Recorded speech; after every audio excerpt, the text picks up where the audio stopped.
নারী পুরুষ সমান অধিকার চাচ্ছে। পুরুষরা ইনকাম করে নারীদেরকে চালাতে হবে। ইসলাম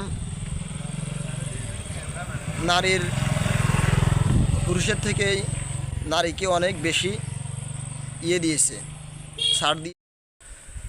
আসসালামু আলাইকুম রহমতুল্লাহি ওবারাকাতুহু। সম্মানিত উপস্থিতি, আজকে আপনাদের সামনে নিয়ে আসলাম আমাদের দেশে এখন যে নারী পুরুষ সমান অধিকার চাচ্ছে ও বিষয় নিয়ে হালকা কিছু কথা বলার জন্য আসছি। তো সম্মানিত উপস্থিতি, আমাদের দেশে নারী এবং পুরুষ সমান অধিকার চাচ্ছে। ইসলাম নারী এবং পুরুষকে সমান অধিকার দেয় নাই। ইসলাম নারীর পুরুষের থেকেই নারীকে অনেক বেশি দিয়েছে, ছাড় দিয়েছে, অনেক বেশি স্বাধীনতা দিয়েছে। কিন্তু নারীরা তা বুঝতে চাচ্ছে না। নারীরা মনে করে যে পুরুষে বেশি স্বাধীনতা পেয়েছে। না, ইসলামে নারীকে অত্যন্ত স্বাধীনতা দিয়েছে। নারী যখন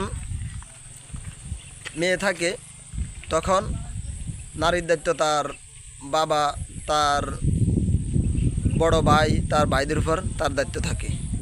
যখন নারী কারো স্ত্রী হয় তখন তার সম্পূর্ণ ভরণ পোষণ দায়িত্ব তার স্বামীর উপরে চলে যায়। আবার নারী যখন মা হয় তখন ওই নারীর যে দায়িত্বটা অনেকটা ছেলেদের উপর চলে যায়। তো এখন নারীদেরকে যে ইসলাম যে স্বাধীনতাটা দিয়েছে,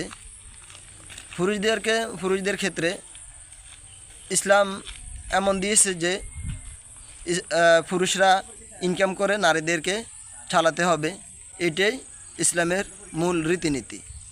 আর নারীরা এখন যেটা নিয়ে ভাবতেছে যে ইসলাম তাদেরকে করেছে, ইসলাম তাদেরকে যে ঠকাইছে, বা যেটাই বলেন ঠকাইছে, যে ইসলাম তারা বলে যে তাদেরকে ঠকাইছে।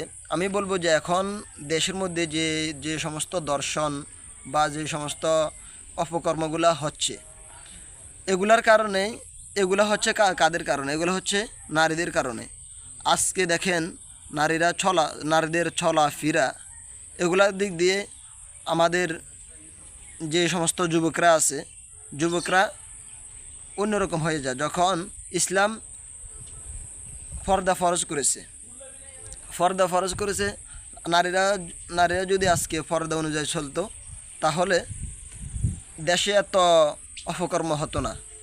এখন নারীরা চাচ্ছে ওদের যে নাইট ক্লাব বলেন বা যে সমস্ত অপকর্মগুলা, এগুলা দেশে যাতে ওদেরকে আপনার রেজিস্ট্রেশন করে দেয়। তো দেখেন এরা যে এগুলা চাচ্ছে, এগুলা সম্পূর্ণ ইসলাম বিরোধী। বা এরা শুধু যে দেশের ক্ষতি, এরা শুধু যে তাদের ক্ষতি করছে তা না, এরা দেশের ক্ষতি করতেছে, দেশের মানুষের ক্ষতি করতেছে, এবং আপনার ইসলামের ক্ষতি হচ্ছে এদের কারণে। তো আমি বলবো, এরা যে বলতেছে যে পুরুষরা চার বিয়ে করতে পারলে নারীরা কেন চার বিয়ে করতে পারবে না? তো এটা নিয়ে আমি আপনাদের নিকট একটা প্রশ্ন রাখতে চাই।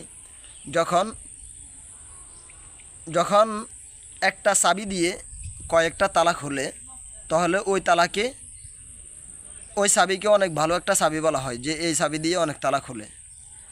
আর কয়েকটা চাবি দিয়ে যদি একটা তালা খোলে তাহলে ওই তালাটা কেউ ব্যবহার করতে চায় না। ওই তালাটা ব্যবহার করে শুধু কারা? চোর। আমাদের দেশে যে চোর ডাকাত বা যারা আছে তারা ব্যবহার করে কেন? যেন তারা চুরিদারি করতে পারে। এ বাদে আর অন্য কেউ ব্যবহার করে না। তদ্রূপ নারীদের বিষয়ে এরকম আসে। তো বাকিটা আপনারা বুঝে নেবেন, বাকিটা আমি আর বলতে চাচ্ছি না। এরপর দেখেন নারীরা যে পুরুষেরা চার বিয়ে আল্লাহ তাআলা বৈধ করেছে, আল্লাহ তাআলা দিয়েছে। এখন নারীরা যে ওদের চার বিয়ে চাচ্ছে, নারীরা যে চার বিয়ে চাচ্ছে, এখন আপনাদের নিকট আমার একটা প্রশ্ন। নারীরা ধরেন এক নারীর স্বামী দুইটা হলে, এখন এক নারীর একটা মেয়ে বা ছেলে হয়েছে। এখন এই মেয়ে বা ছেলে তার বাপের পরিচয়টা কি? এই জন্য ইসলাম শান্তির ধর্ম, ইসলাম তাদেরকে অনেক ছাড় দিয়েছে, স্বাধীনতা দিয়েছে, কিন্তু তারা বুঝতেছে না। তারা ইহুদি খ্রিস্টানের যে কৃষ্টি কালচার ওটা নিয়ে চলতে চাচ্ছে। তো আজকের বক্তব্য থেকে আমার দর্শকের প্রতি এটাই আকুল আবেদন থাকবে, আমরা আমাদের মেয়ে, আমাদের স্ত্রী, আমাদের বোন, আমাদের মাদেরকে আমরা সম্পূর্ণ পর্দা অনুযায়ী রাখবো। আমরা এমনভাবে ওদেরকে রাখবো না যাতে আমরা নিজেরাই দোষী হতে হয়, যাতে কাল কিয়ামতের দিন যাতে ওদের কারণে আমরা নিজেরা আল্লাহ তাআলার যে হাসরের মাঠে যাতে ধরা খেতে না হয়। এই জন্য আমি আমার সকল এই দর্শকের প্রতি আকুল আবেদন থাকবে, আমরা সকলের যে ফ্যামিলিগতভাবে সকলে আমরা এগুলা খেয়াল রাখবো ইনশাআল্লাহ।